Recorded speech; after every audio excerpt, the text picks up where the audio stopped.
Spookshow.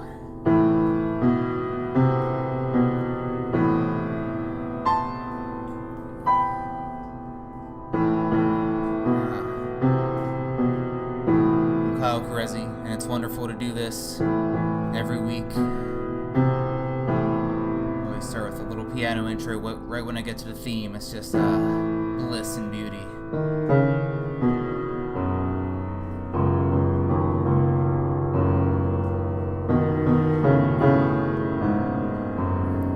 So what I'll be doing is drawing one card for the theme of tonight's stories, and then 4 more. Each of those 4 will be an installment of each story.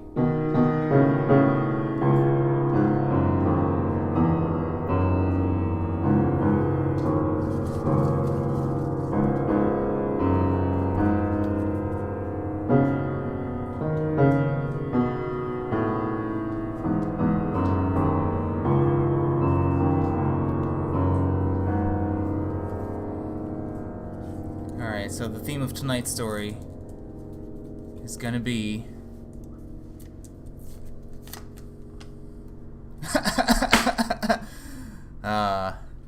the Skulls of White Castle.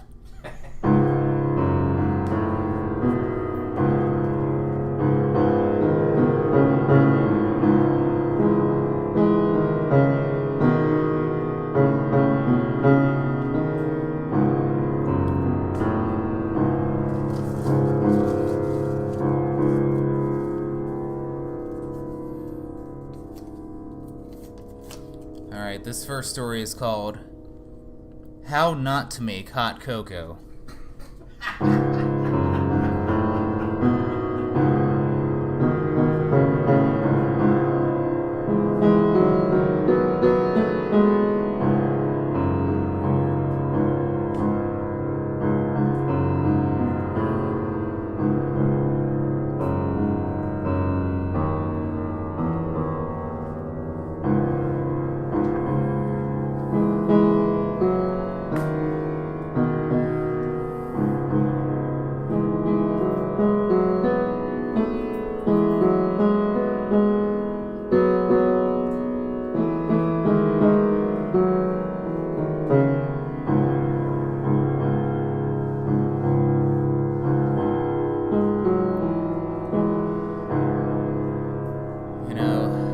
Arnold always had a lot of trouble working the graveyard shift at White Castle. He could have sworn one too many people went in to get fast food after seeing Harold and Kumar go to White Castle. That old comedy from well over a decade ago at this point. A lot of people stroll in at 2 or 3 in the morning after the bars and clubs close, and they say, "Oh, I want to have a sweet White Castle adventure." So they get all their friends and buy all the tiny little cheeseburgers they can buy. That's the specialty of White Castle. Little tiny cheeseburger sliders.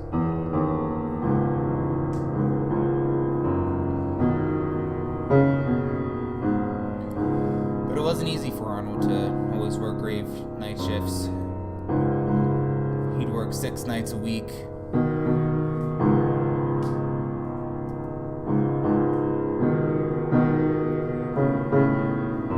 Cultivating to about 50 hours a week, not including breaks.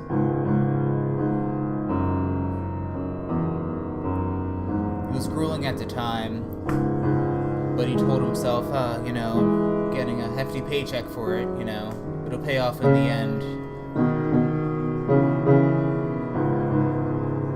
He threw himself at this menial labor, thinking it'll pay off someday.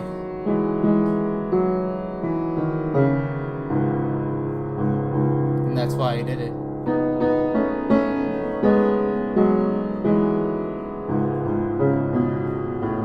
That's why he put himself through all those grueling hours, thinking he'd get a life lesson out of it. But it wasn't quite the lesson he was expecting, which is often how it goes, isn't it?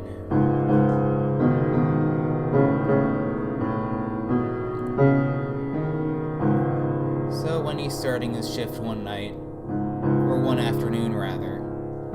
This time he would start at 5 o'clock p.m. for the dinner rush, and then he would be dismissed at 7 a.m. A hefty 12-hour shift, but he's done it before, and he could do it again.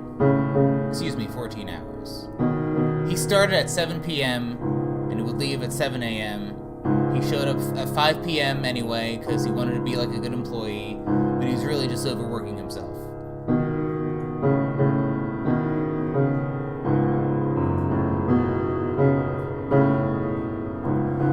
So he clocked in soon enough for the dinner rush, just a lot of families eating and whatnot, or people just wanting a quick bite, It was a simple enough type of customer service.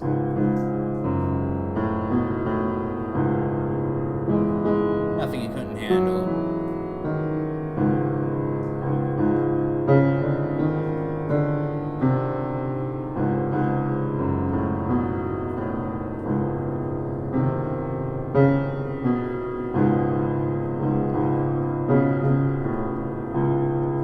So it ends up being about 9 p.m. His assistant manager is about to clock out for the night, and he's one of 3 other people working that graveyard shift that evening, or him and 3 others rather. So before the assistant manager goes, she says, "Hey, Arnold," and Arnold says, "Yeah. I don't know if I told you this yet, or if you heard it from anyone else. But you know how we always stop serving cocoa and coffee midday?" And Arnold said, yeah, it's been the policy so far.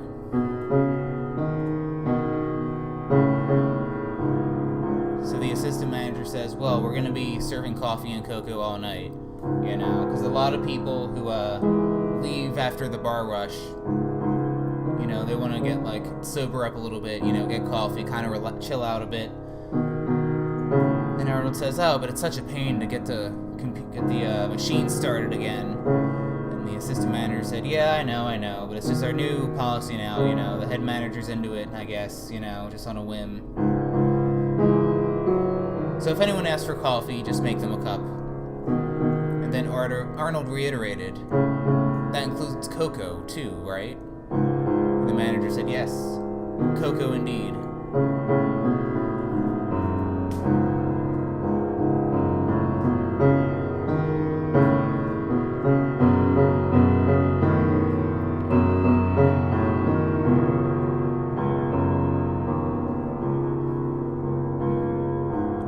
One thing Arnold didn't like about working graveyard shifts sometimes was when it was slow, it gave him too much time to think. At the ripe age of 19, he had his whole life ahead of him. But he didn't quite know at the time that he was only feeling trapped, wasn't actually. He could have left that job anytime, could have found something better. He had the type of support where he could do that, but he was caught in his own head, feeling like he had to commit to the labor of White Castle. Not that it was such an unrelenting job, but it's something you can certainly do too much of.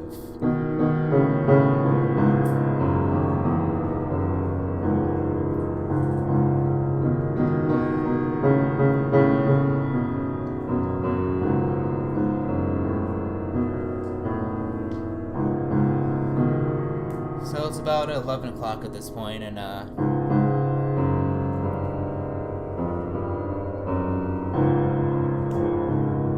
Arnold's buddy Simon, they're just chatting about stuff, chatting about movies, chatting about the John Wick movies and the next Matrix movie, and it's just like, well, yeah, I think it's gonna be good, Keanu has long hair, but yeah, Lawrence Fishburne isn't gonna be in it though, but it's just like, no, it'll still be cool anyway, surely.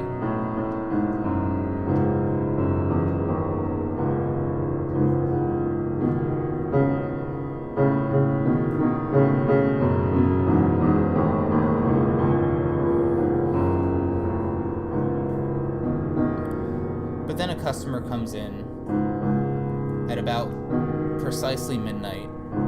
Actually, it was about 7 minutes till midnight.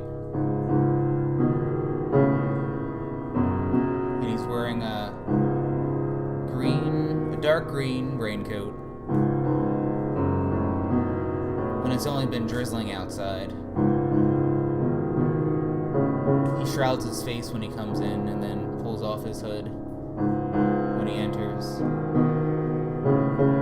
And he's feeling pretty chilly, you know, from being wet outside, so he just kind of rubs his hands together and just peruses the menu.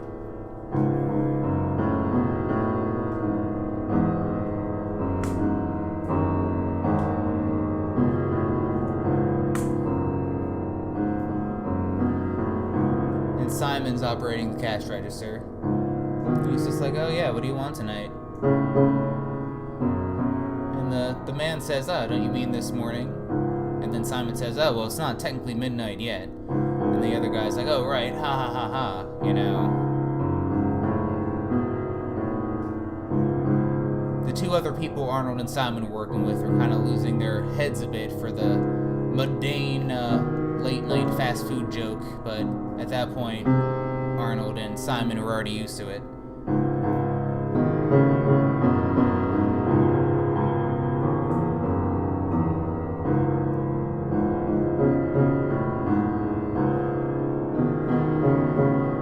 So the man's looking at the menu, and he's just like, oh, you know, I don't know if I want to eat or not. I'm not that hungry. You know, do you have any, like, tea or something? And Simon says, no, we don't have tea. We just got coffee and cocoa right now. And the man says, oh, you're serving it this late? And Simon says, yeah, we are. It's a new thing we're doing, you know. A lot of people want late night coffee and caffeine and chocolate and all that stuff. And the man says, all right, yeah, I'll do that. It sounds really good.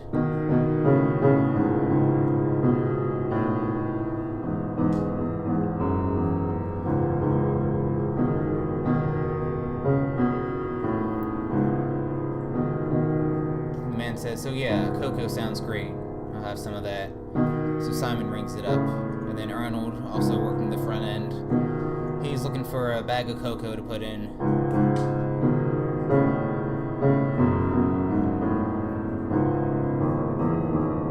But they're out of cocoa. Now Arnold, being overworked, clocking in 2 hours sooner than he had to, already having a grueling work week, was feeling overworked. And he's just like, oh, fuck, what am I gonna do? So he panicked more than he should have. So he just, like, scouted the White Castle for anything to serve in the heat of the moment. He couldn't find any cocoa. He only found a bunch of coffee bags. So he kept looking and looking. And on a whim, he checked the freezer.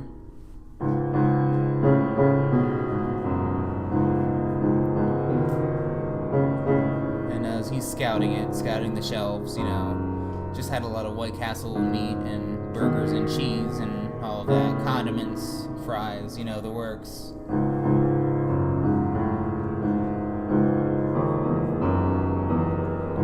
And he's just like, oh, I gotta find something. Surely something will do.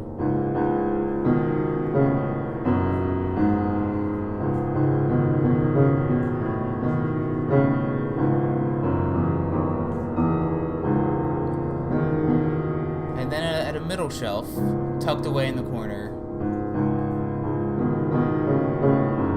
was a bag of cocoa that was already opened, but it was sealed up and tightened by a couple of paper clips.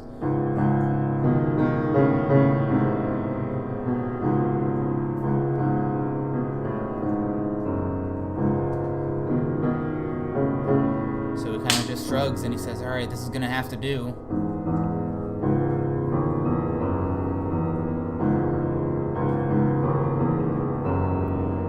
So he unpacks it, and the powder looks kind of gray, which makes him nervous. And he just thinks, well, hopefully it tastes like cocoa at least, you know. Maybe there's some chocolate around that I can add, maybe some syrup or something.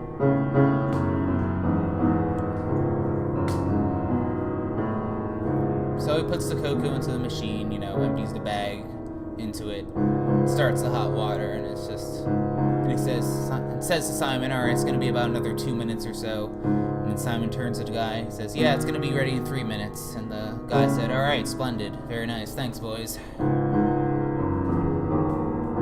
So he sits alone in the dining area, which is pretty desolate at this late hour.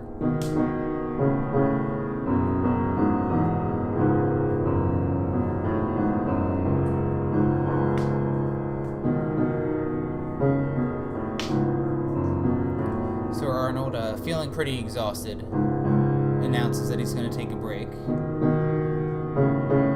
So he goes out the back way, starts lighting a cigarette in like a light drizzle that picks up the longer he smokes. And his co-worker that's working the kitchen that night, named Reese, he's also smoking a cigarette. He's just feeling pretty pissed off and bitter.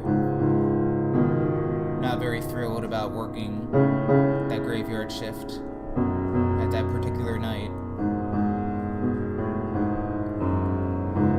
And he just looks at the sky and says, it's gonna be a full moon tonight.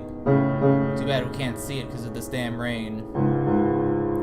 And Arnold just nods, saying, oh yeah, too kind of tired and zonked out to really register conversation. So they're smoking together in silence. And then Arnold asks Reese, hey, do you know when the next shipment of cocoa is going to be in? He didn't know why he asked Reese. He knew Reese didn't care about his job. And Reese said, no, why? Are we out? And Arnold said, yeah, I just used this old bag for this one batch a person wanted. I was actually going to ask you if we have any chocolate syrup in the place, Maybe I can add more flavor to it because it seemed pretty old.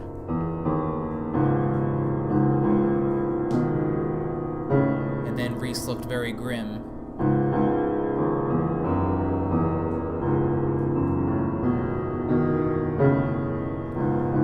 And he said, the old bag in the freezer that was paper clipped up? And Arnold said, yeah, that's the one. And Reese said, and you served that to a customer? And Arnold said, well, no, not yet. It's brewing, though. And then Reese tosses his unfinished cigarette and he says, we have to take that out right now. And Arnold says, what? Why? And then Reese says, just, whatever. So he storms in. Arnold extinguishes his cigarette prematurely and follows Reese. And then Reese and Arnold walk in, seeing Simon serve the cup of cocoa to the customer in the green rain jacket. And the customer is very relieved for such a hot beverage. He takes a sip that was a little bit too hot. And then he just sits in the dining area. And then Reese just shakes his head. And he says, oh no, oh God. And he storms out, and he nudges the other co-worker named Alvin. And he says, all right, Alvin, we gotta go. And Alvin says, why, Reese? And then Reese says, because someone drank that one cocoa pouch. And Alvin says, not the cocoa pouch. And then Reese says, yes, that cocoa pouch. We gotta get out of here.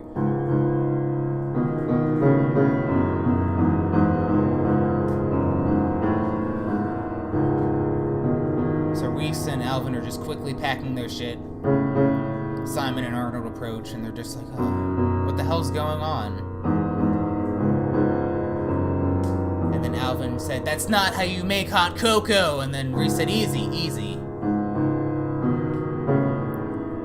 Arnold, do you know what was in that hot cocoa pouch that you gave to that mysterious customer? And then Arnold said, no, I don't. I thought it was just like cocoa, It seemed pretty old. And then Reese said, pretty old. It's ancient.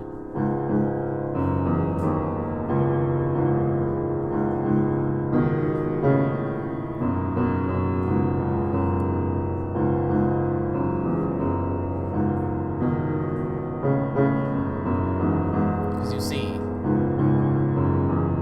that hot cocoa was made from cremated remains. It was a prank that me and Alvin were gonna do, but then we decided against it because it'd be too fucked up.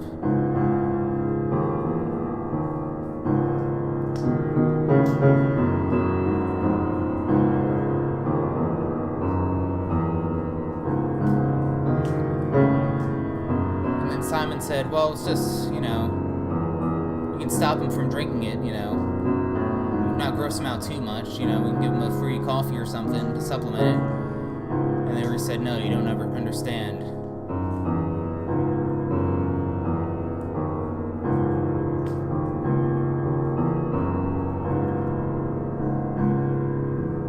Those cremated remains are cursed.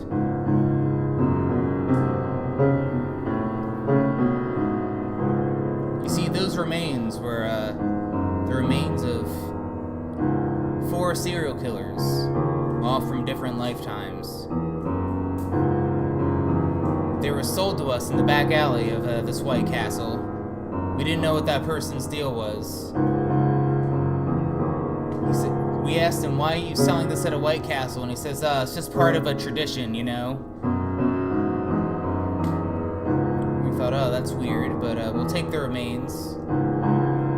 But he warned us, whoever you feed those remains to will become a hideous, vicious beast. It will tear apart the place and everything it sees. So if you ever do serve anyone this cocoa, you better sprint in the other direction.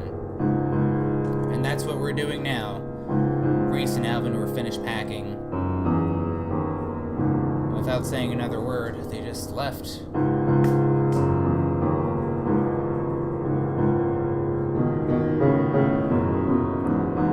And then Simon turns to Arnold and says, you know what, I think that's all bullshit, serial killer remains, like, what's even that? And Arnold's just like, yeah, those guys are assholes anyway. We can run this place ourselves, even during the midnight rush and the post-bar rush at 3 a.m. or whenever.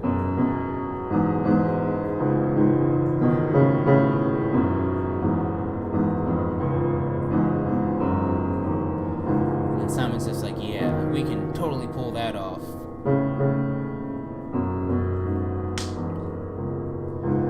But then, precisely at the stroke of midnight, a bolt of lightning strikes and thunder booms, and the customer starts howling and screaming very loudly, clutching his stomach and falling over.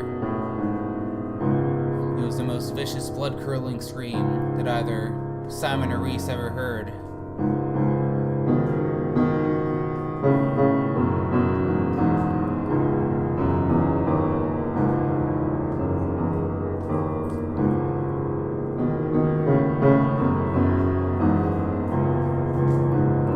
Watched the customer transform as he unsheathed his raincoat. 4 other heads started to grow, 8 other arms, 8 other legs, and his torso began to thicken. He became a beast of many faces. Several spirits encompassing one body, and all thirsting for blood. The wind and the thunder and the rain was howling outside.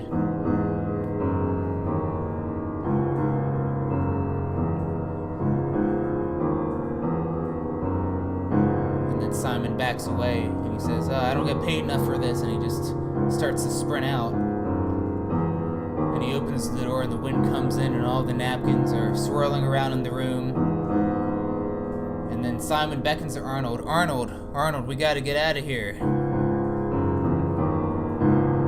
And Arnold's just like, no dude, I can call the police. We can hold down the fort. We can do this. And then Simon he continues to beckon to Arnold. Arnold, that's a paranormal deity, thirsting for blood. And I don't want to be here when it's time for it to feast. We have to leave now.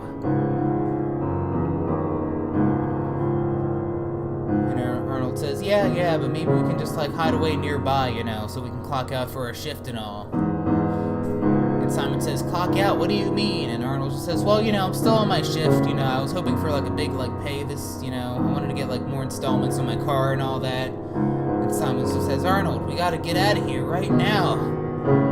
It's obviously not safe here.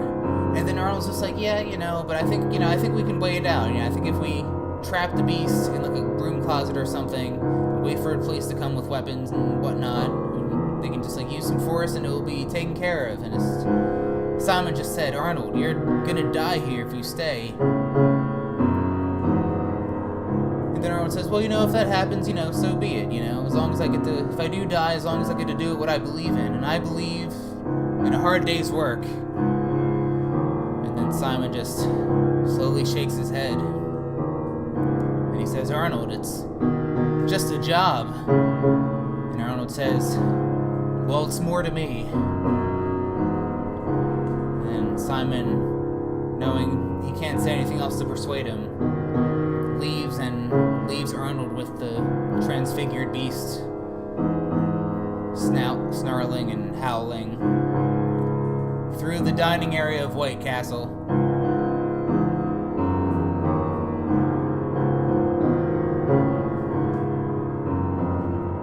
So Arnold, not knowing what to do, he gets a cutting knife and he tapes it to a broomstick, and he tries to prod at the beast, you know, trying to back it away out of the restaurant. He says, get back, get out of here. But the beast takes its many limbs and tears up a broomstick with ease, and then lunges at Arnold, pins him down, rips off his head, and then scoops his brains out from his skull and devours them.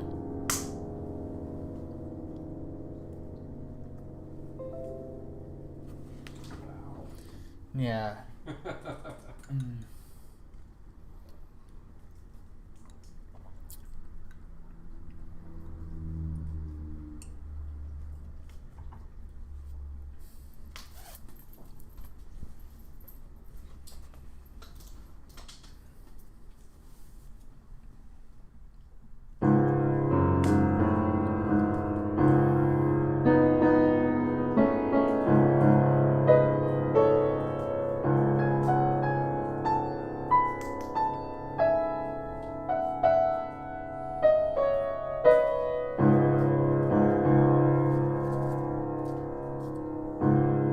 So that's how not to make hot cocoa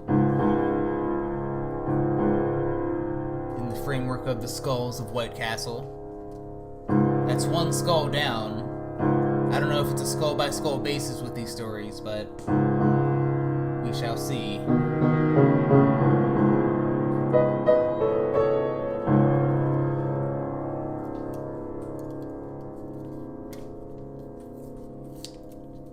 Alright, now this next story is called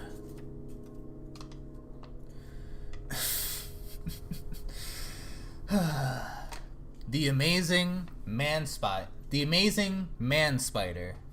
I'm gonna try not to get sued with this one.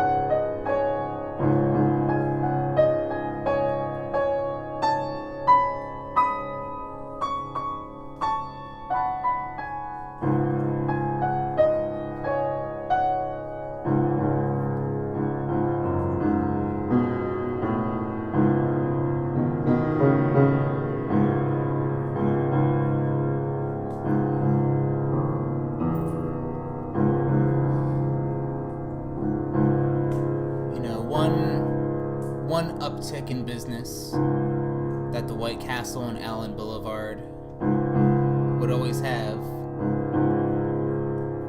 would be during convention season.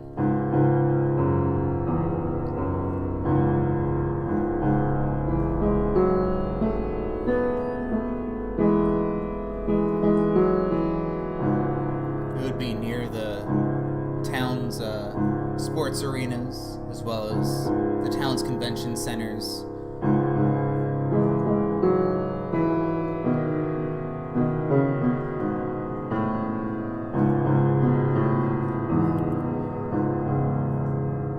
And on the weekend of May 20th,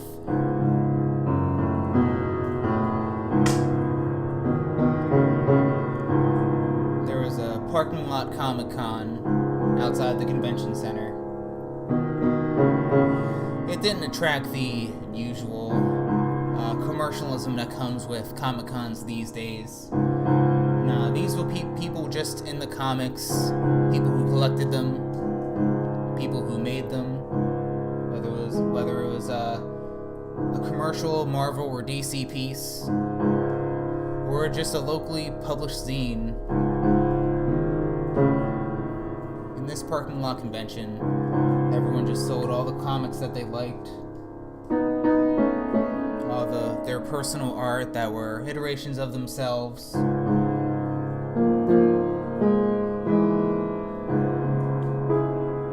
was a nice way to get families together and people to hang out during the summer.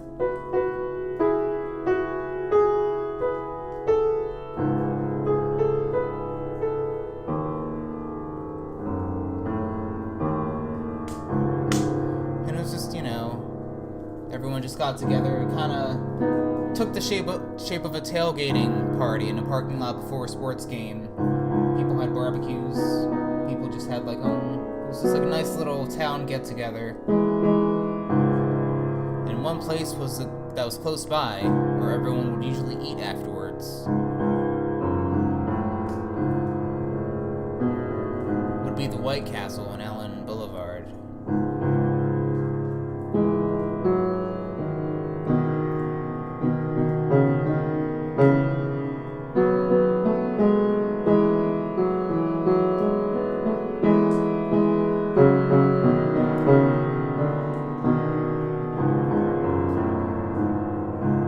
However, no one really went to that White Castle anymore. Not since that vicious murder of that one White Castle employee, when his body was mutilated, his skull scooped out, and no one ever caught or found out who did that.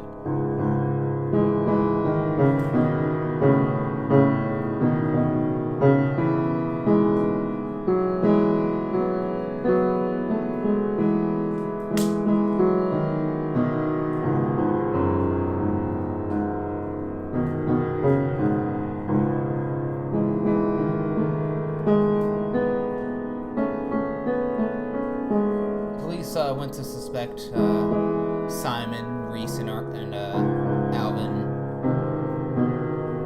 who were working that evening, but they never said anything. Simon would talk about the paranormal beast that emerged from White Castle. And then Simon said, "I'm telling you, that White Castle is cursed. I think the thing I saw that one horrific night, this is part of a long-standing tradition of the fucked up things that happen in the White Castle on Allen Boulevard."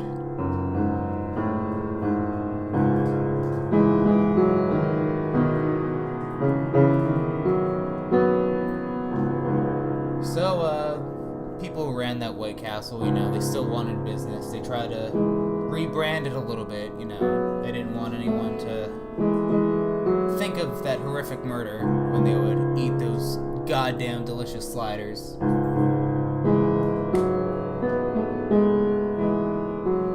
So they had a mostly new turnover of staff. It would be callous to say that they pretended it never happened, but that's what they did.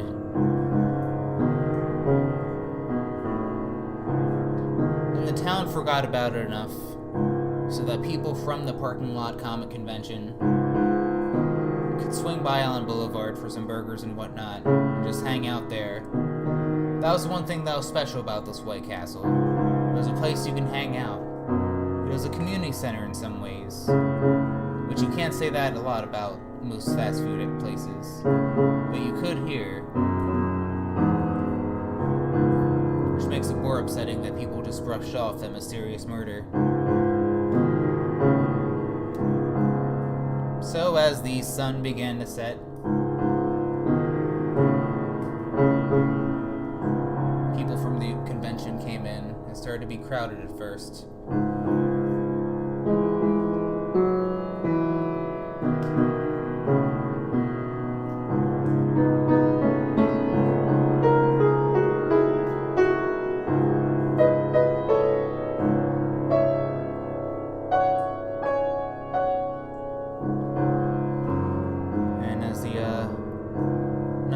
Down, so we're starting to get less crowded. There are some die-hard comic fans there, really into Marvel and all that jazz. They were hanging out at the White Castle. They had a friend there named Cindy, who's working at that White Castle, who just started. And her two friends, Johnny and Jacob, were just hanging out at White Castle, chatting with her, just talking about comics. Cindy was at the parking lot convention, but then had to work that night, so they all agreed that they'd keep hanging out despite her having to work. So Johnny, Jacob, and Cindy were all hanging out at the White Castle, talking about comics and stuff.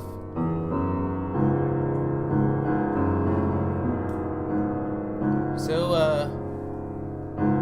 Cindy and Johnny are having their eternal debate over Spider-Man, about the Spider-Man movies and whatnot.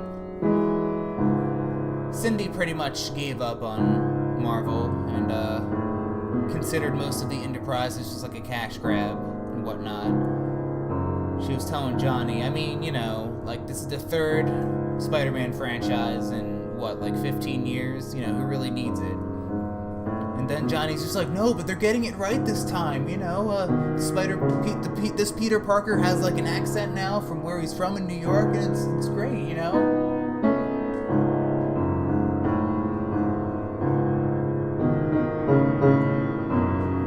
And she's just like, yeah, whatever, I'm not buying it. All those movies are just based off the power dynamics of studio and franchise executives, and you know what? As fascinating as that is from, I'm just not into it as far as a cinematic experience, I want art. And then Jacob said, oh, so you want a more artistic Spider-Man? And then Johnny says, oh, now you got him started. And Cindy said, what? What do you mean? And then Jacob pulls out a comic that he gets. It's called The Amazing Man-Spider.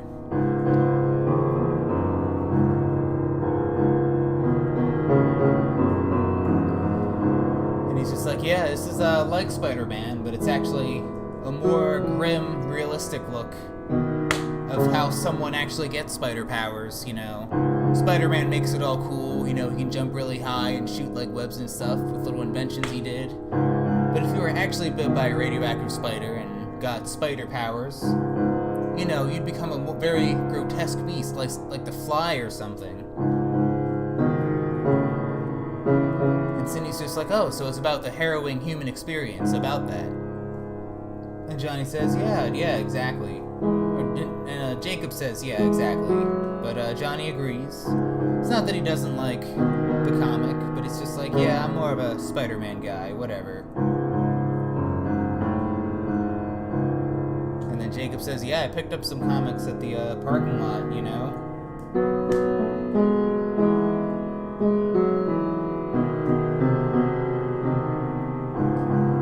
So he showed them to Cindy, all the comics that he had about the Amazing Man-Spider. And it was a very similar premise to Spider-Man, a kid gets bit by a radioactive spider, but instead of getting really cool spider powers, he just mutilates into like this spider beast and then just has to cope with it. It's more like a metamorphosis from Franz Kafka, like if anything, you know.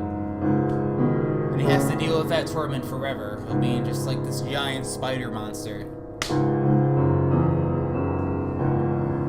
And Cindy's just like, oh yeah.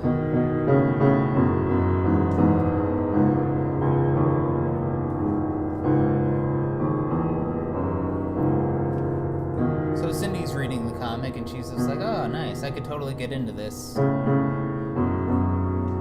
And then Jacob just laughs at Johnny and says, ha, I got another convert for a man spider. And Johnny's just like, yeah, whatever, you know.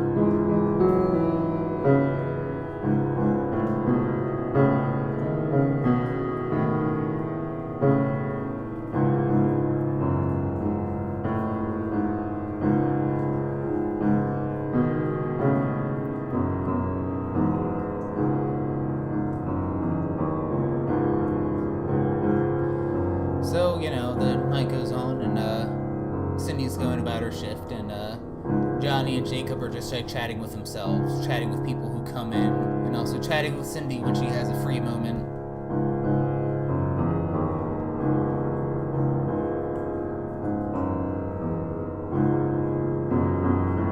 But then when Cindy goes to Jacob and she's about to ask if she can borrow any of these Man Spider comics so that she can read them when she has more time. And then she feels a pinch on her hand, and she says, ow, fuck. And she looks at it. And she was bit by a very mysterious looking spider. She's just like, oh, damn it, it's spider bite.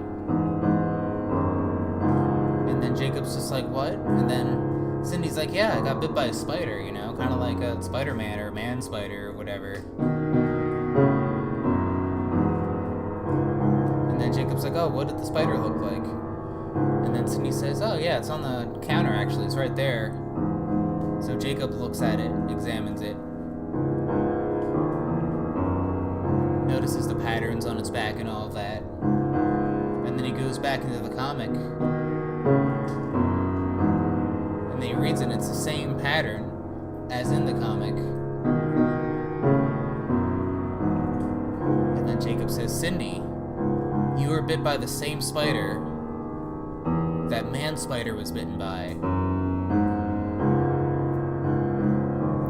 And Cindy says, oh no, that's ridiculous, you know, it's just a comic or whatever. But then Jacob says, no, but Cindy,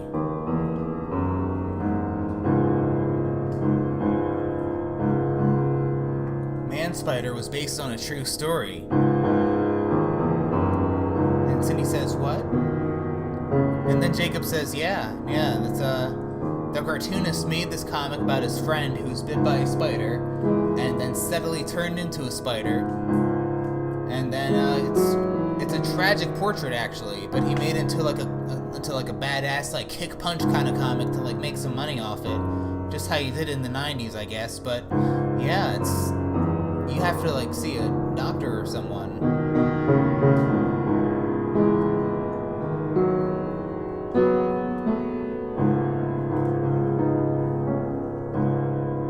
And Cindy says, no, that's ridiculous. And she's just like scratching her hand manically, pretending it's not itchy, but she's totally scratching it ferociously.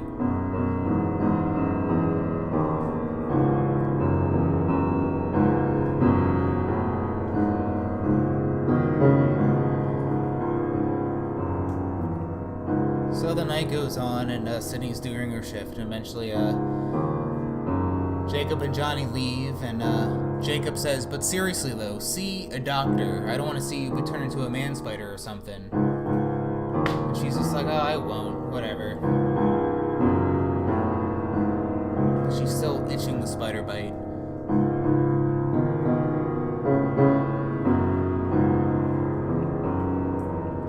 So she's doing her shift at White Castle. She wasn't doing a graveyard shift, but she was doing a swing shift. It was fairly populated in the White Castle on Allen Boulevard. one that's known to be cursed in some iteration.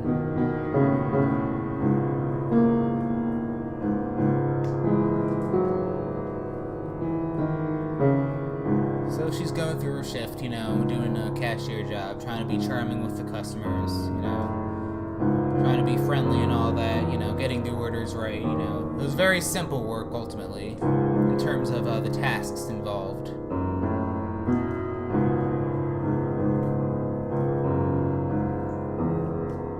But then she noticed her vision starts to get a little bit blurry. She starts to feel a little dizzy.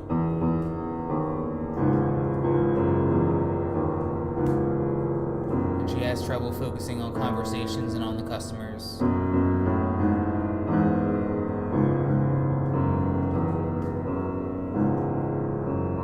So she has to take a quick break, and she rushes into the bathroom to look at herself in the mirror.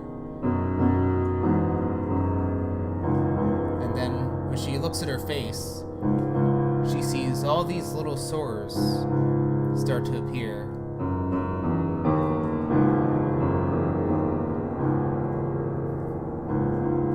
She takes a close look at them, as if you can open them.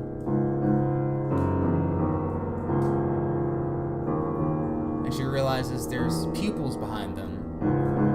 And she's growing a new set of eyes, 6 extra eyes.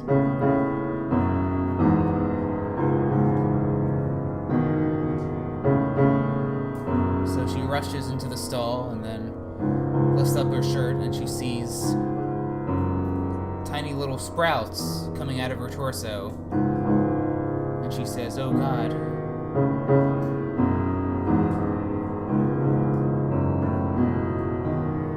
Those must be the extra legs.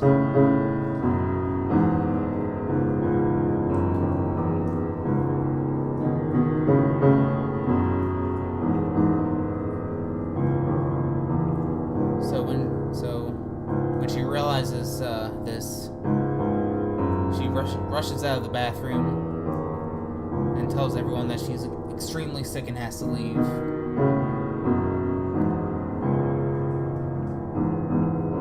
And she's just running away. She runs to her car, opens it, gets in, starts driving. Starts to feel an immense pain all around her body. She looks at the rearview mirror and sees that the eyes are sprouting. She's starting to feel her extra legs poke through her shirt. She's so distracted by these rapid changes that she crashes her car.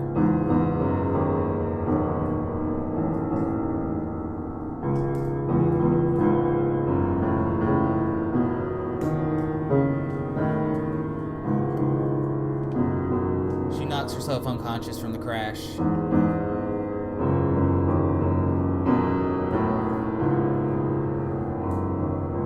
But when she wakes up, it's already very late at night. She tries to check her phone to see the time, but she doesn't have hands anymore. She just has little spider claw things.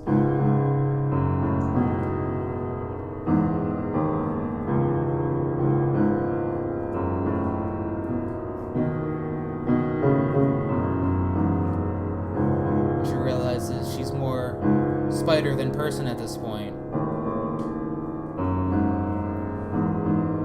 She has multiple legs.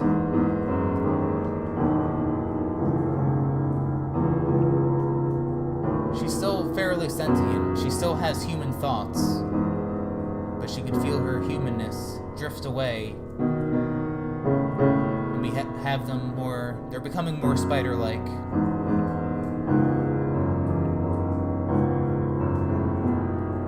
Realizes there's not too much I can do about this newfound spider curse. And she saw that she crashed near some woods. And then she thought, isn't it funny? It's kind of like that scene in Harold and Kumar Go to White Castle, where they derail off-road and then crash into the woods. And then they encounter a mountain lion or something. She didn't remember the movie well, but a lot of people talked about it at her work. So then she goes into the woods and decides to live the rest of her days as the amazing man spider that she's become. Nice. Mm-hmm.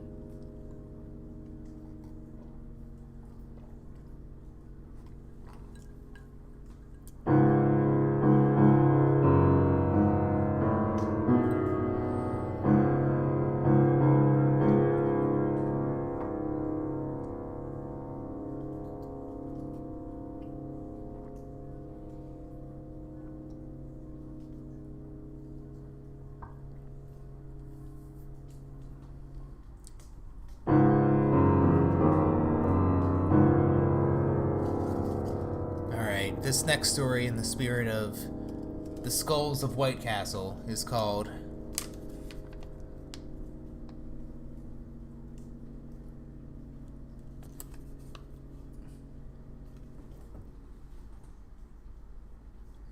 Need a reader on that? I think so. I know the second two words are Purell Cartel. But that first word is I think golden. Golden Purell Cartel. Alright, I'm gonna assume Golden Purell Cartel. Alright.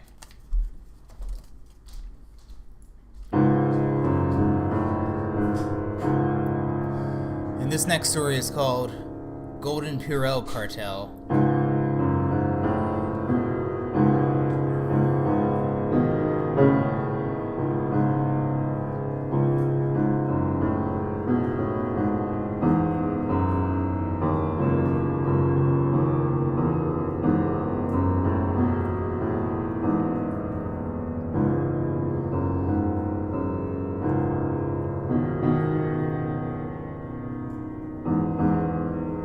Of April 12th, after the horrible, mysterious murder of Arnold, the White Castle employee, and then after the mysterious disappearance of Cindy, the White Castle employee, during the 2020 COVID-19 pandemic, the halls of White Castle were shut down.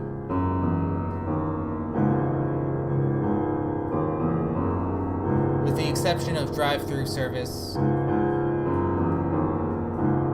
customers of White Castle wouldn't come in.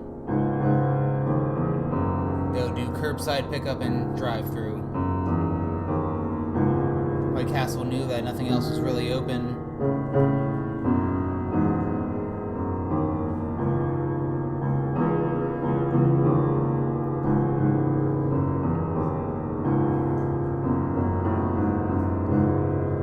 Customers were, the employees were a bit relieved. In this particular White Castle, they're reasonably compensated with hazard pay, not like the likes of Amazon or Kroger or Walmart or any other of those wretched companies.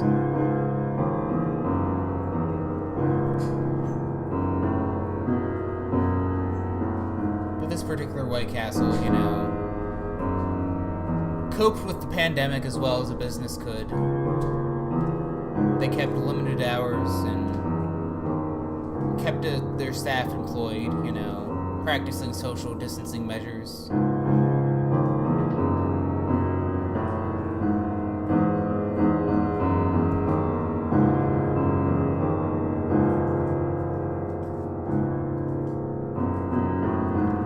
There was one local television interview that the manager of this White Castle did for, about running a business under a pandemic. And he's just, I just try to, take care of the employees and keep people happy,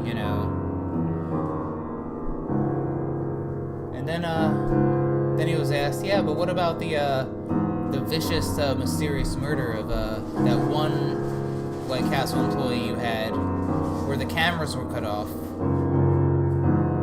And what about the disappearance of that other White Castle employee who's allegedly living in the dense forest as a giant spider person. And the manager says, yeah, well, no business is perfect. As far as that first murder, the 3 boys that were on shift, they were arrested and sent to jail, They were the culprits of that murder. I mean, I don't know how they scooped that poor young lad's brains out of his skull, but they managed to do it.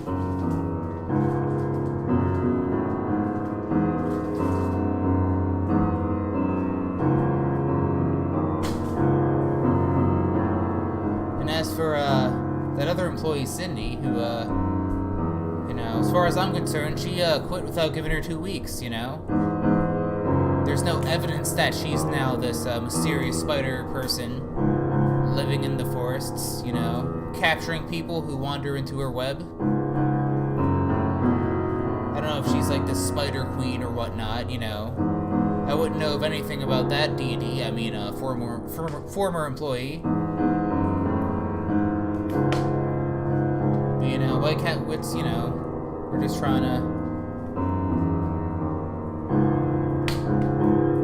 trying to do right by our employees, that's all. Now, it's worth noting that this storyteller doesn't really know how White Castle really treats their employees or how they are as a company. But in this specific narrative, the manager sounds a bit fishy.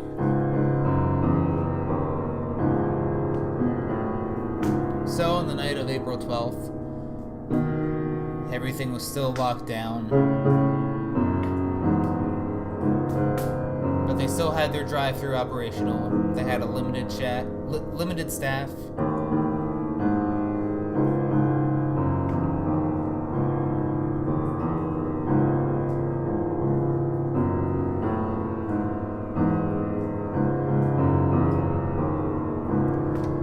So then, one night the manager comes in, and he, during a graveyard shift, or not a graveyard shift, but a swing shift, rather. And he announces to everyone, alright, one thing I want to make clear to every one of you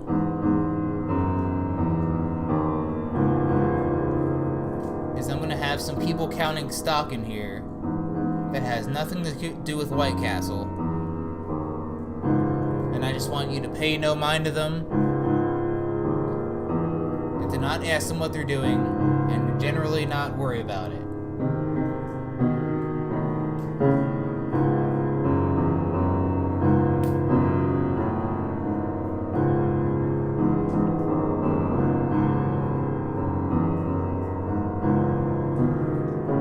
And the rest of the staff seems puzzled by it, And they just think, oh, what is this? Is this guy trying to get into organized crime to, lift the profits a little bit, or is this like going to be a front for some mobsters, or what's the deal with this? And then later in the evening, some dudes in leather jackets, they pull out some bags and they bring in some bags and boxes, and then starts unpacking them. And it's revealed to be a bunch of hand sanitizer bottles. And they're just like, oh, I see. Apparently, the manager of this particularly spooky White Castle is using the store as a place for the Purell cartel to count up their money and to count up their product and to store their boxes and whatnot.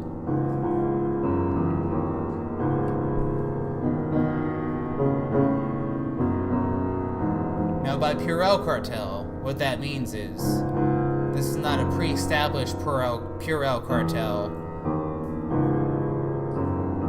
that started the COVID pandemic in order to sell hand sanitizer. No, these were people who bought a bunch of hand sanitizer during the first wave of the pandemic hysteria with the attempts to resell them in the gouged prices.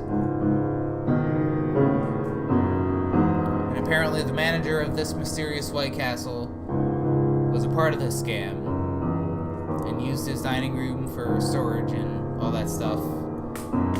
for the counting of, not technically illegal, but kind of fucked up capitalistically, you know.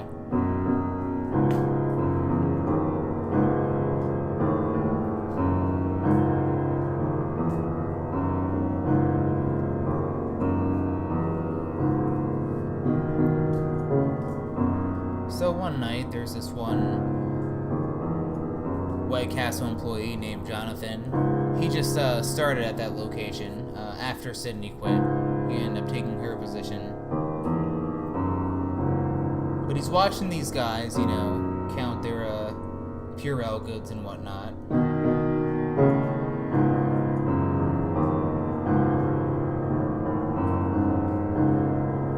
And he doesn't really like it, personally.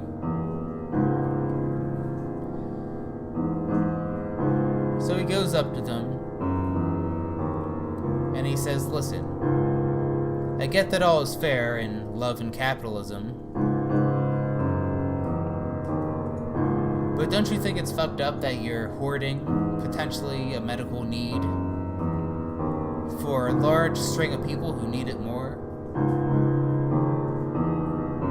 and who may not afford the high prices you're going to jack this up?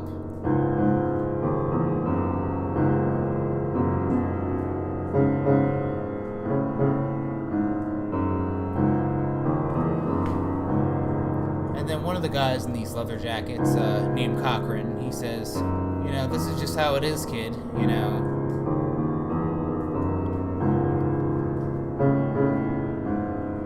When you see a need, you fill a need. It's that simple, you know. In this case, I see that a lot of people need hand sanitizer. So me and my friends, we bought as much as we could, and we're going to resell it for a higher price.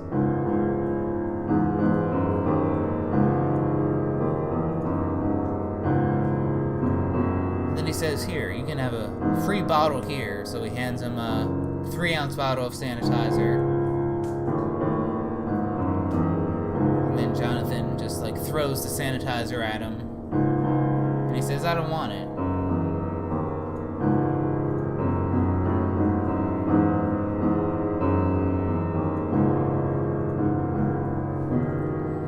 Cochran says, fine, kid, you know, buy it for $10 a pop at some Rite Aid or something. Good luck finding it.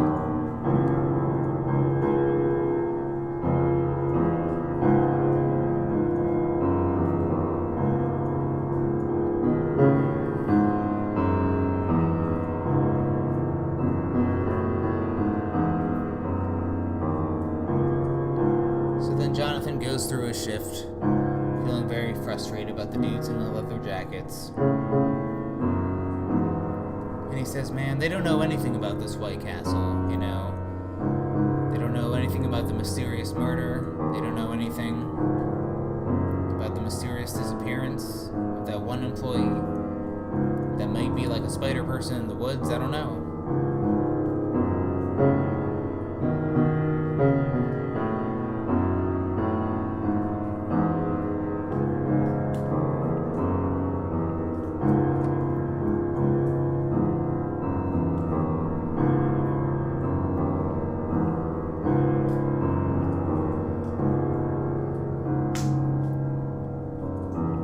Then he goes up to the Purell cartel, as he affectionately called them in his head.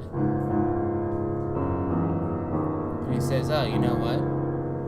I know a stockpile of medical supplies that you could resell at a higher price through Amazon or something like that. And then the dudes in the leather jackets are just like, oh yeah, now we're talking. And it's just like, yeah, it's there's a little cabin in the woods, you know, where all these masks are hoarded, you know.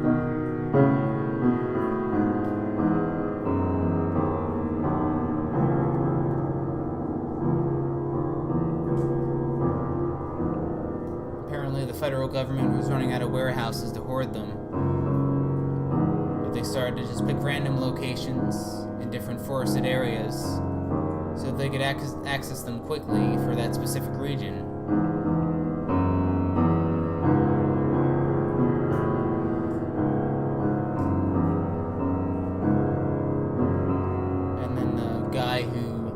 threw the sanitizer at him. It was just like, alright, yeah, I'll see this. That'll be cool. And then Jonathan says, yeah, I want to show you specifically.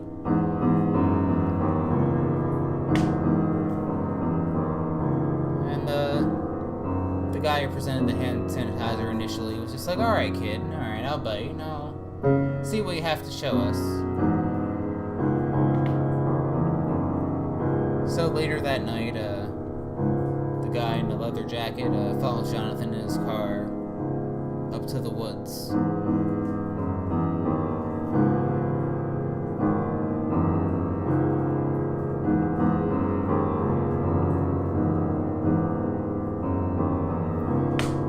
And they're walking for quite a bit.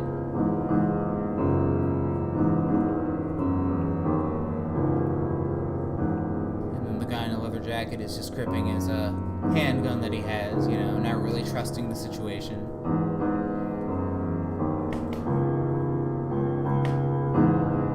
And then Jonathan stops and points at a cabin up ahead. And it's just like, alright, it's right over there. Pretty spacious, you know. Pretty an easy access point for any federal government wanting to access hoarded medical supplies. And then the guy nods, still not trusting the situation, still holding his pistol.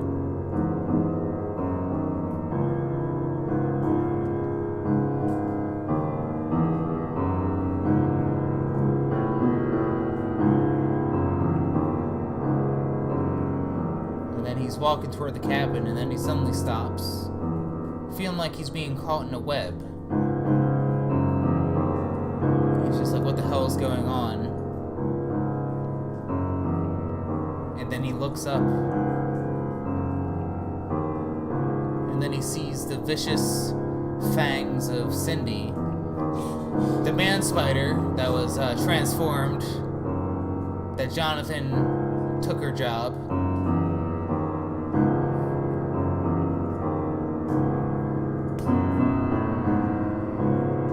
And then the guy in the leather jacket is just like, oh, what the hell is going on? Jonathan just says, oh, well, I gotta feed my partner somehow. And the guy from the Purell cartel is just like, what? He's just like, yeah. Jonathan says, yeah, that's right. I knew what happened to Cindy when she was when she disappeared from White Castle, but that White Castle location decided to bury it. But I found her in the woods like this, so I do what I can to take care of her. And if that includes feeding her creeps like you, then, you know, I'm gonna do that too. So the person from the Purell cartel, he didn't quite understand why he was being fed. Ultimately, Jonathan wanted him to know that his ways of hoarding medical supplies to resell them at a higher cost was inherently wrong, and that's why he was being fed by a giant spider. But the Purell cartel guy was more distracted about being fed to a giant spider. Ultimately, that was kind of his main last thoughts as he was being wrapped up and devoured.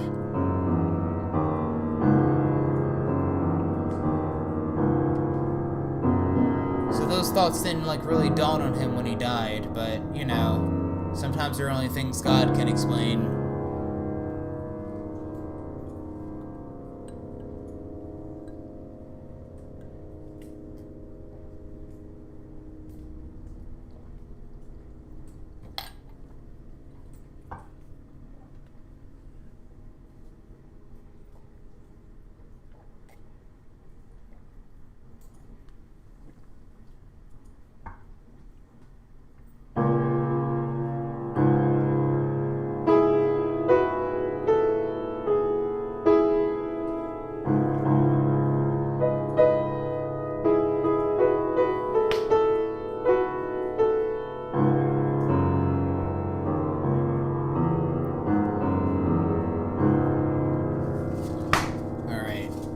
One more story in me.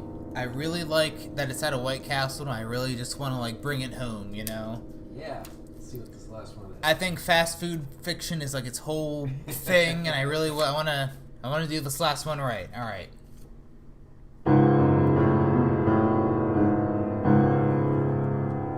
So concerning the skulls of White Castle, this last story is called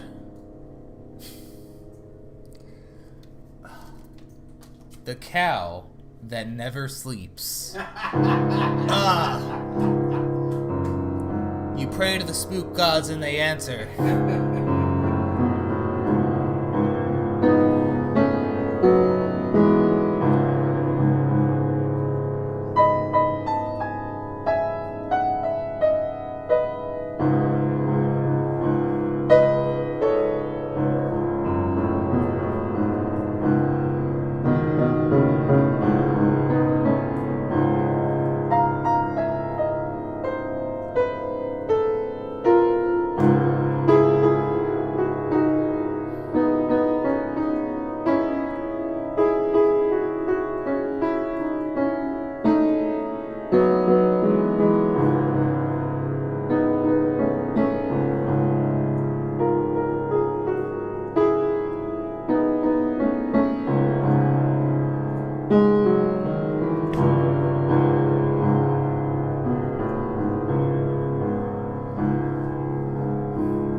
Enforcement of the town couldn't quite find any specific illegality of hoarding hand sanitizer and other medical supplies and stockpiling it in a White Castle. But they were cracked down eventually due to food sanitation concerns. Though this storyteller is very fond of White Castle as a food. He had it today, actually, and it was very delicious. It was in the microwave, but still, it was pretty good. But this particular White Castle had a lot of issues. Food sanitation aside, but also covering up murders, burying disappearances, and hoarding medical supplies. But eventually the location was shut down due to frequent food sanitation issues. No amount of Harold and Kumar Go to White Castle nostalgia could keep this specific location open.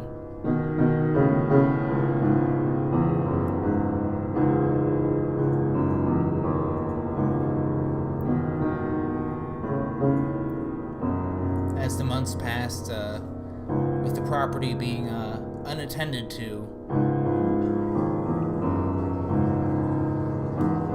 the place got dusty, a lot of cobwebs built up.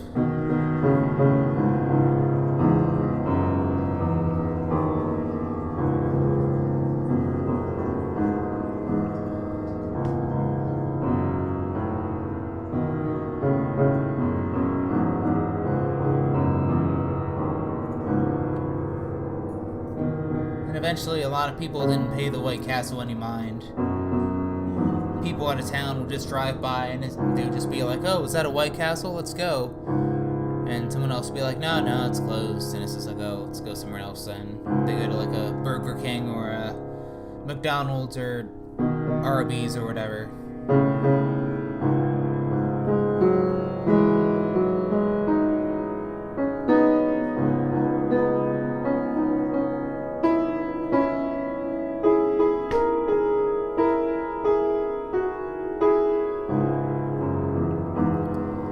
So over time, as the months passed, kids would come visit and try to go to like a really cool haunted location, trying to prove themselves in some way, maybe. For the long string of reasons why anyone would go to somewhere abandoned and spooky.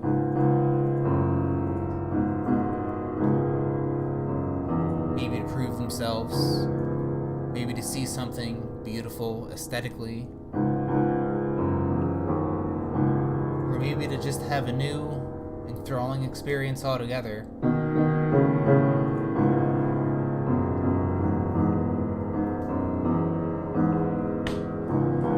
However, as kids came to visit, and also possibly YouTubers that specialize in haunted locations that kind of just bring cameras to abandoned places and just kind of films it and whatnot, one thing that everyone started to notice was a lot of skulls started to accumulate in the location.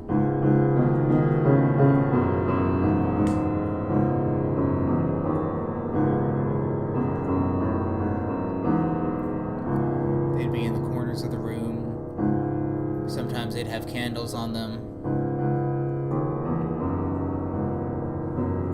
And a handful of people would tell, local law enforcement or local mortuary cleanup or something about all these mysterious skulls popping up.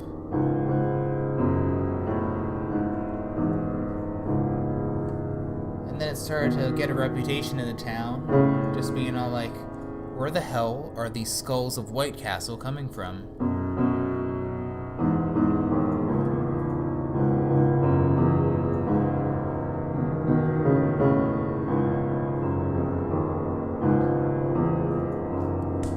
Even when the skulls and bones would be cleared out, more would arrive.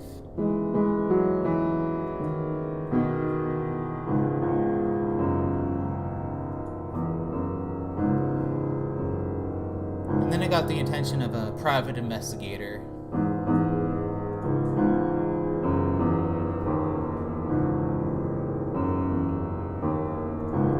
Named Benjamin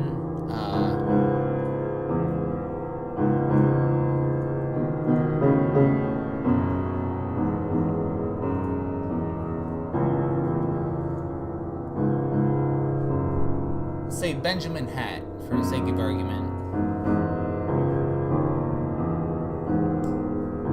He was very into it. He knew of a case of his one friend in another town trying to crack down on Kroger poisoning the public with asparagus and all that.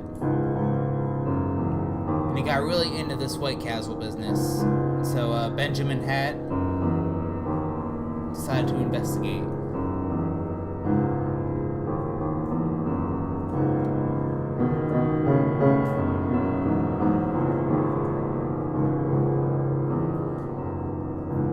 What he decided to do after the next cleanup of this White Castle, when the skulls and the bones would be cleared out,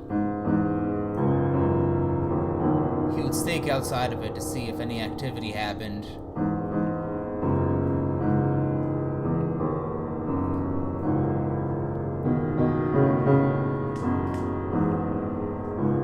And he also noticed that the skulls were both of human bones and cow bones as well. The skulls weren't just specifically human, all kinds of skulls. Rodents, larger mammals, livestock, predators.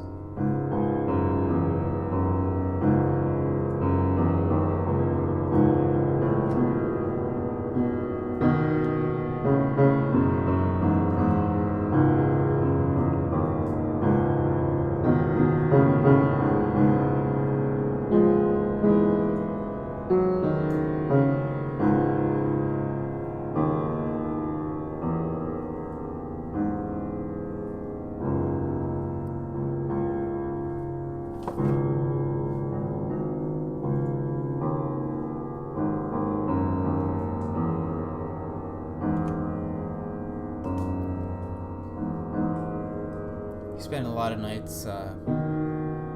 nights alone.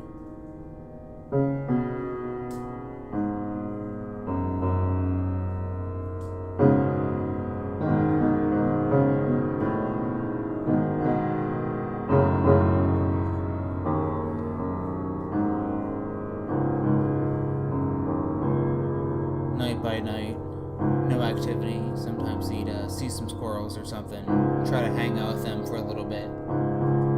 You see, Benjamin Hatt wasn't the most social person. He devoted himself to his work.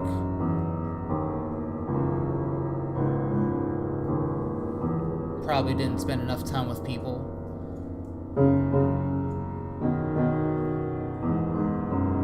So as he spent these long nights scouting the White Castle, his mind went adrift. And he could have sworn he'd see, between the trees of the woods, a mysterious giant spider, but he dismissed that as a hallucination of some sort from all the long hours he would spend stalking this White Castle.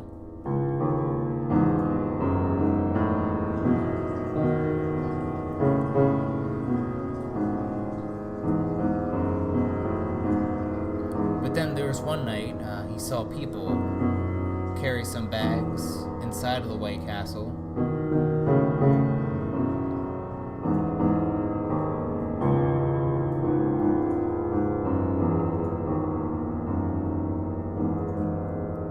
So he tried to creep to the window to see what was actually happening. And he'd see them set up the skulls in a certain assortment.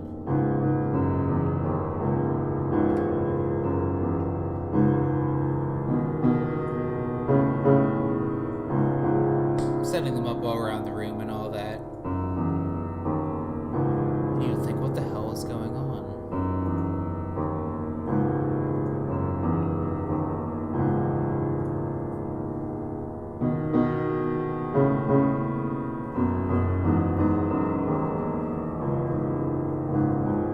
See a lot of people creep into a back entrance down to some basement area. So reluctantly he followed. The further he went down the stairs, the brighter it got in these yellow and orange tints. When we entered the basement, he saw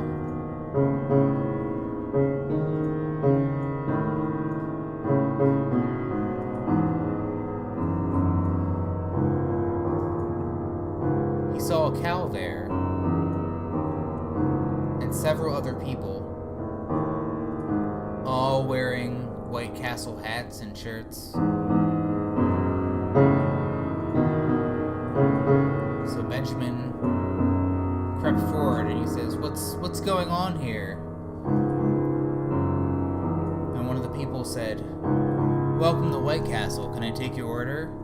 And then Benjamin says, "What? What do you mean?"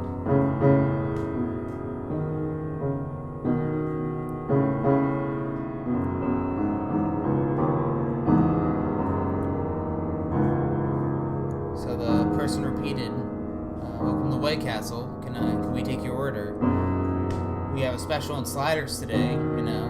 Comes with a combo and fries and all that jazz." So Benjamin looks at the person in the White Castle uniform and then looks at the cow, and he says, "Oh, all right. I guess I'll take a couple of burgers. Let's say 4 sliders and some fries."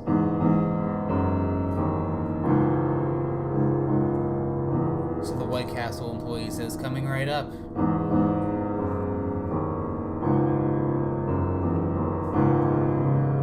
So then another White Castle person starts carving out of the cow, which moans very desperately. And then they serve meat on a plate, and then they just drop a raw potato in the plate, and then serve it to Benjamin Hatt, and he says, "All right, here you go. Enjoy yourself." And then Benjamin says, "You just served me raw meat and a potato." But then he watches the cow. The cow starts reforming itself from when it was cut, as if it never happened. The wound healed itself.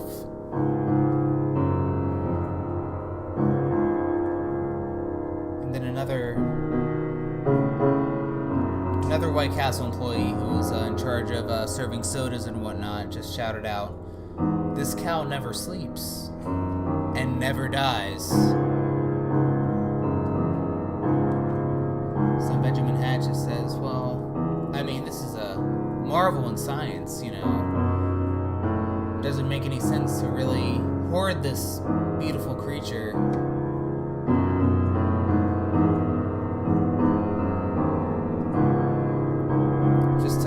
Just to serve White Castle food. I mean, I like White Castle as much as the next guy.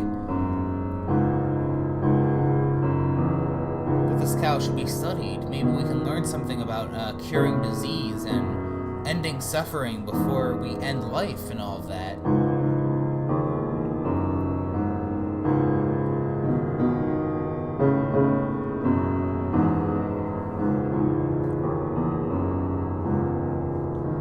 Another White Castle employee says, but the cow needs skulls, though, in order to live. And Benjamin says, is that something the cow told you, or is it something that you believe yourself?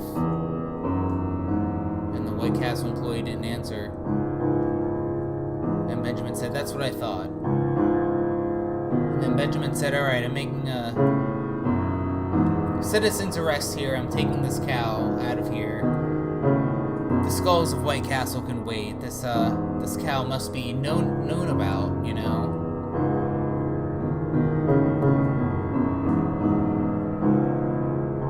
And then the White Castle employee says, no, but the cow can only survive here. It can't survive in the outside world. It can only be used to make delicious White Castle sliders and all of that.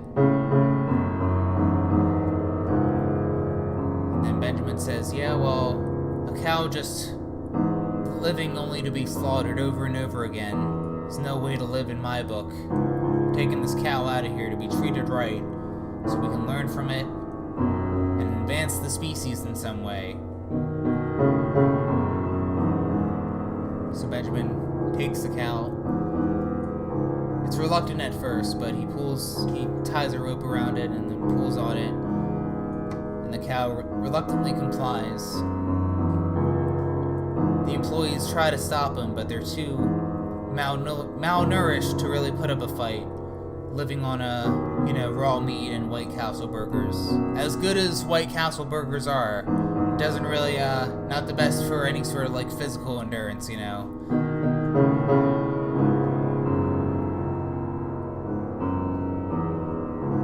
So it takes a while, but Benjamin eventually takes the cow out of White Castle, and the cow starts to moan desperately once again for a different reason.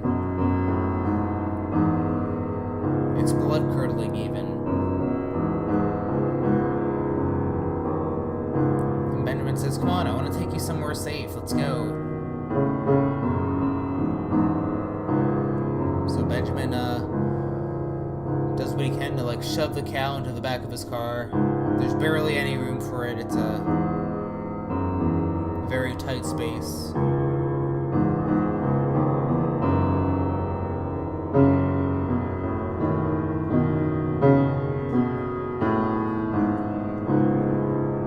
Then he starts driving,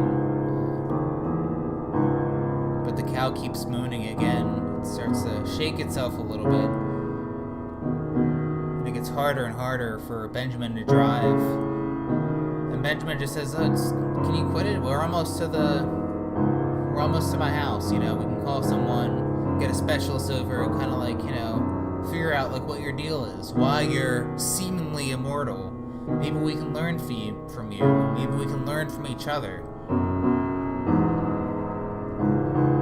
But then the cow reaches over and, bites Benjamin in the side of the face, and then it's enough for Benjamin to derail from the road, driving downhill into the outskirts of the woods.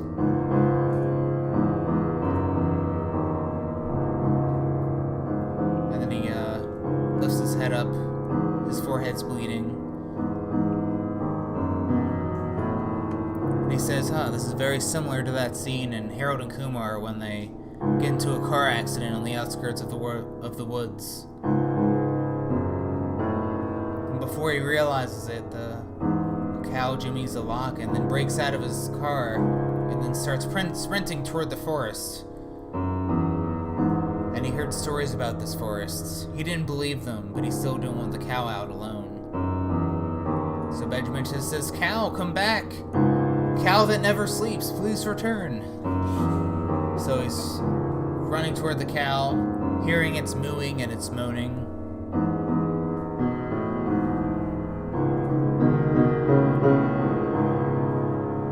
He runs as fast as he can. The trees passing them by as they pass by his visual perception.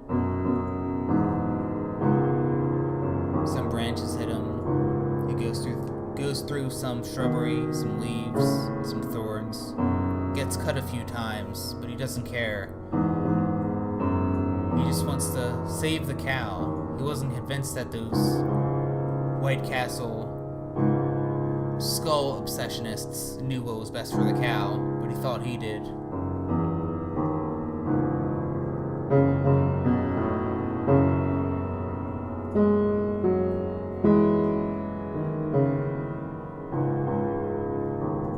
So Benjamin keeps running, and then eventually he finds the cow once again. But the cow isn't moving for some reason.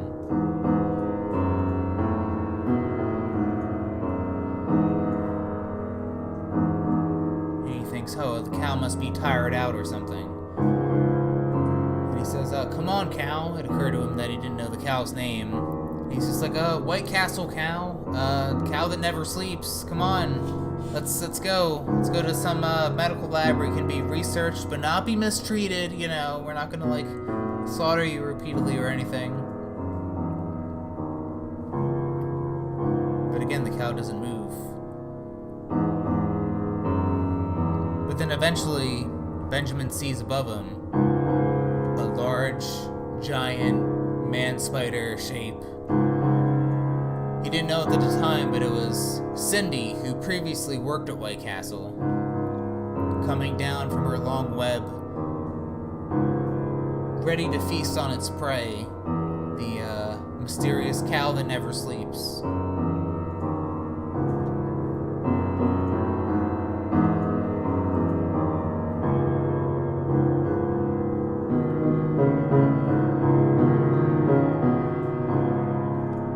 So Cindy comes down and starts devouring the cow. And the cow moans in unpleasant ease.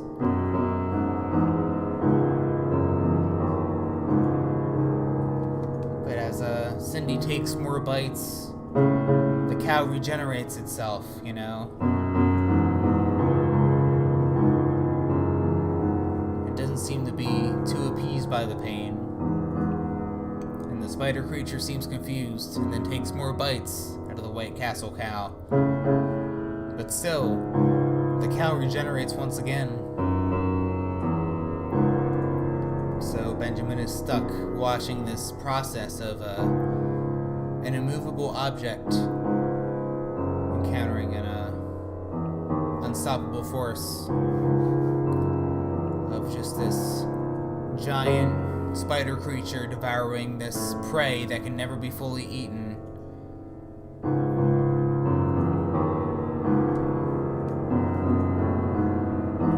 So he just sits down and watches, and he's just like, oh, it's kind of like watching a sunset, I guess. You know, it's just watching this eternal process, you know. And eventually he watches until the sun comes up. And Cindy eventually goes to sleep as she sleeps in the morning.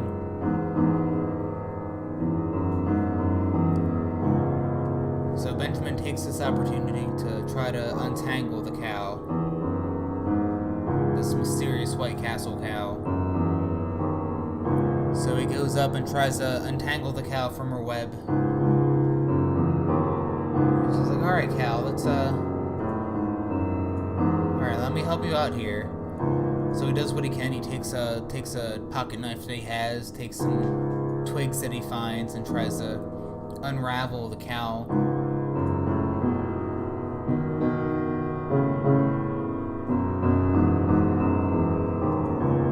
So after a practically half a day's worth of effort, he finally succeeds. The cow is successfully untangled from the web.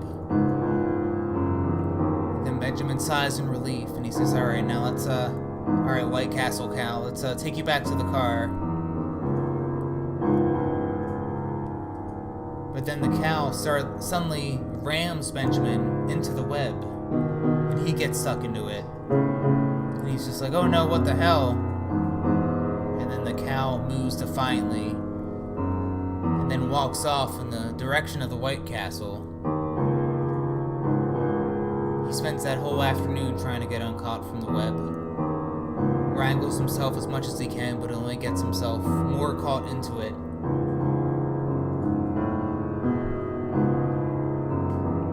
He ponders why that cow wants to be in the White Castle in the first place, to be made into burgers. He wishes he never encountered that White Castle in the first place.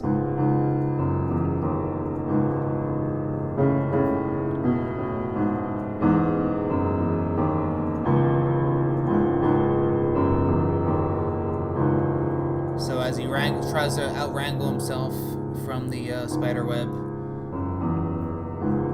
night falls, and then he looks up and Cindy, the spider person, descends upon him.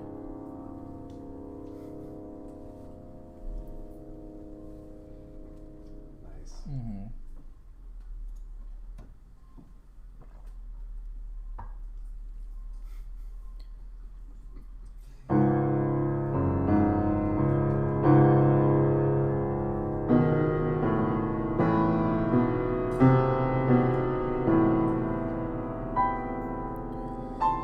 And thus concludes this fast food themed batch of stories.